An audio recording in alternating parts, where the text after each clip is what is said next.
সিলেটের গোয়াইনঘাটে একমাত্র 50 শয্যার উপজেলা স্বাস্থ্য কমপ্লেক্সে চিকিৎসক সংকট তীব্র আকার ধারণ করেছে। 30টি পদের বিপরীতে কর্মরত রয়েছেন মাত্র 4 জন চিকিৎসক। এতে ব্যাহত হচ্ছে চিকিৎসা সেবা, ভোগান্তিতে প্রায় 3.5 লাখ মানুষ। সালমান শাহ রিপোর্ট জানাচ্ছেন সুলতানা মরিয়ম। সিলেটের গোয়াইনঘাটে 3 লাখ মানুষের জন্য রয়েছে মাত্র 50 শয্যার স্বাস্থ্য কমপ্লেক্স। 2011 সালে উন্নীত হলেও মিলছে না পর্যাপ্ত চিকিৎসা সেবা। পাশাপাশি চিকিৎসকরা দ্রুত বদলি হয়ে যাওয়ায় জনবল সংকট বাড়ছে।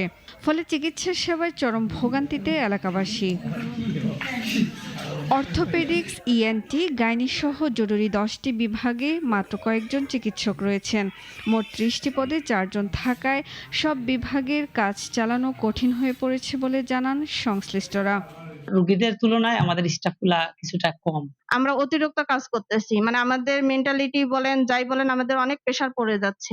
যতজন চিকিৎসকের দরকার অতজন চিকিৎসক এখানে থাকে না। যে বালা ডাক্তার দেওয়ার লাগে আমরা চিকিৎসা পাইতাম, আমরা এটা আমরা গরিব মানুষ, আমরা পয়সা করি নাই। আমরা লোকবল সংকটেও আন্তরিকতার সাথে কার্যক্রম চালিয়ে যাওয়ার কথা বলেন উপজেলার স্বাস্থ্য ও পরিবার পরিকল্পনার এই কর্মকর্তা। জনসাধারণ যে জনসেবা যেটা দেওয়ার কথা ওটুকু আমরা পর্যাপ্ত পরিমাণে দেওয়া সম্ভব হচ্ছে না চিকিৎসক সংকটের কারণে। এই ব্যাপারে আমরা ঊর্ধ্বতন কর্তৃপক্ষের সাথে কথা বলা হয়েছে। দ্রুতই গোয়াইনঘাট কমপ্লেক্সের শূন্য পদগুলো পূরণ করে ধারাবাহিক স্বাস্থ্যসেবা দিবে কর্তৃপক্ষ, এমনটাই প্রত্যাশা ভুক্তভোগীদের। সুলতানা মারিয়াম, নাগরিক।